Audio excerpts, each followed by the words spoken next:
உறவுகளே, இன்றைக்கி நம்ம வீட்டில் என்ன குழம்புனா தக்காளி கூட்டு தான். அது நல்லா கனிஞ்ச பழமாக ஒரு 4-5 பழம் எடுத்து வச்சுக்கோங்க.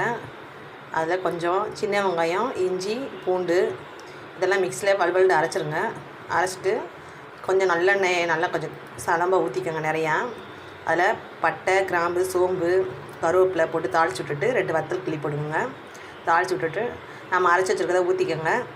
ஊற்றிட்டு அந்த பச்சை வாசனை போகிற அளவுக்கு நல்லா வதக்கிடலாம். அதுக்கப்புறமா கொஞ்சமாக நம்ம வீட்டு மசால் பொடி, வத்தல் பொடி, மஞ்சள் பொடி 3 போடுங்க.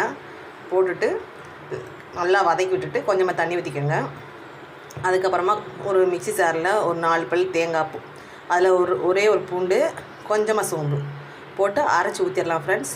ஊற்றிட்டு கடைசியாக நம்மளுக்கு எவ்வளோ குழம்பு வேணுமோ அந்தளவுக்கு வற்ற விட்டுட்டு மல்லி இலையை தூவி இறக்கிங்க.